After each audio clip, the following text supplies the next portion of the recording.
అధ్యక్ష, గౌరవ సభ్యులు ట్యాంక్ పాలసీ గురించి మాట్లాడుతుంటే కొద్దిగా హాస్యాస్పదంగా ఉంది. ఎందుకంటే 2016 గౌరవ ముఖ్యమంత్రి గారు 2016 సంవత్సరంలో శాండ్ పాలసీ ఉచితంగా శాండ్ వాల్ అనేది ఆ రోజు మేము తీసుకోవడం జరిగింది అధ్యక్ష. దానివల్ల కన్స్ట్రక్షన్ యాక్టివిటీ కూడా చాలా పెద్ద ఎత్తున పెరిగింది. ప్రజలు కూడా చాలా సంతోషంగా ఇళ్లు కట్టుకున్నారు అధ్యక్ష. పెద్ద ఎత్తున కన్స్ట్రక్షన్ యాక్టివిటీ రాష్ట్రంలో జరుగుతున్న వల్ల అనేక మందికి ఎంప్లాయ్మెంట్ వచ్చింది. దాదాపు చాలా రంగాలు ఉంటాయి అధ్యక్ష. ఈ కన్స్ట్రక్షన్ సంబంధించి ప్లంబర్స్ ఉంటారు, రకరకాలైనటువంటి వాళ్ళందరూ కూడా ఉపాధి అవకాశాలు కల్పించినటువంటి పరిస్థితి అప్పుడుంది అధ్యక్ష. అయితే 2019లో మరి వైఎస్ఆర్ ప్రభుత్వం వచ్చిన తర్వాత ఏం జరిగిందో మనందరూ తెలుస్తుంది. వాళ్ళు వాంటెడ్ గా శాండ్ అంతా కూడా టైట్ చేసేసి మరి సిమెంట్ కంపెనీ వాళ్ళతో లాలూచి పడటం కోసమో లేకపోతే ఇంకో దానికోసం మొత్తం శాండ్ అంతా చేయడం వల్ల అధ్యక్ష టోటల్ కన్స్ట్రక్షన్ యాక్టివిటీ ఆంధ్ర రాష్ట్రం మొత్తం కూడా సర్వనాశనం అయిపోయింది అధ్యక్ష. వందల మంది చనిపోయారు అధ్యక్ష. అంటే చెప్తాను, అది కూడా చెప్తాను సార్, అన్ని చెప్తాను. వాస్తవాలు చెప్పాలి కదా, మరి ప్రజలకు తెలియాల్సినటువంటి అవసరం ఉంది. నేను మీకు కాదు, సభకి ప్రజలకు తెలియాల్సినటువంటి అవసరం ఉంది. 2019లో వీళ్ళు చేసినటువంటి విధానం వల్ల వందల మంది పని లేక ఆత్మహత్యలు చేసుకున్నారు అధ్యక్ష.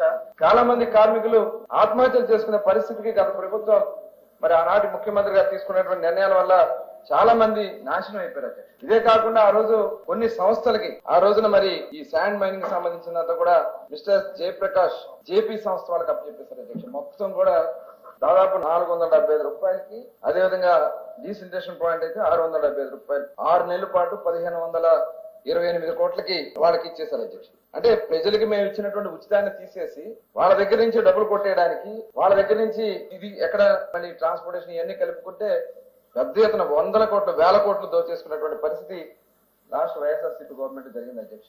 ఏదైతే ఈ 1528 కోట్లు కూడా వాళ్ళు కట్టకుండా మరి ఎగ్గొట్టినటువంటి సందర్భం అధ్యక్ష. 850 కోట్లు వాళ్ళు ఎగ్గొట్టేశారు అధ్యక్ష.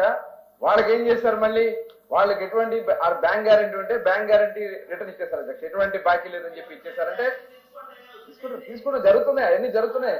ఆల్రెడీ సుప్రీంకోర్టు కేసులు ఉన్నాయి, అవన్నీ నెక్స్ట్ మంత్ వస్తుంది, ఏప్రిల్లో వస్తున్నాయి. దీని వెనక ఎవరెవరు ఉన్నారు మొత్తం కూడా బయటకు వస్తారు అధ్యక్ష. ఇదే కాకుండా వీళ్ళు మళ్ళీ తీసుకెళ్లి సెకండ్ మళ్ళీ 6 నెలలు ఉచితంగా లెక్క పక్క లేకుండా 6 నెలలు దోచేసుకున్నారు అధ్యక్ష. తర్వాత మళ్ళీ ఇంకో సంస్థ ప్రతిమా అండ్ జీసీ కేసు వాళ్ళకి ఇచ్చారు. వాళ్ళు కూడా ఇదే రకంగా దోచేసుకుని అసలు కనీసం రికార్డ్స్ ఇవ్వకుండా గవర్నమెంట్ కి ఇవ్వకుండా ఇద్దరి మీద దాదాపు 1200 కోట్లు రాష్ట్ర ప్రభుత్వానికి నష్టం జరిగించారు అధ్యక్ష.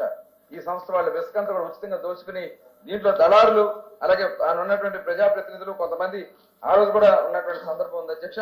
మరి ఎందుకంటే మరి ఏం చెప్పాలి, ఎందుకనే ఆ రోజున ఎన్జిటి వాళ్ళు కానీ అదేవిధంగా సుప్రీంకోర్టు కానీ హైకోర్టు కానీ అనేక కేసులు రావడం, ఐఏఎస్ ఆఫీసర్లు కూడా కలెక్టర్లు కూడా మరి కోర్టుకి వెళ్ళి దోషులుగా నిలబడాల్సినటువంటి పరిస్థితి, దాంట్లో ఫైన్స్ కూడా కట్టాల్సినటువంటి పరిస్థితి వచ్చింది అధ్యక్ష.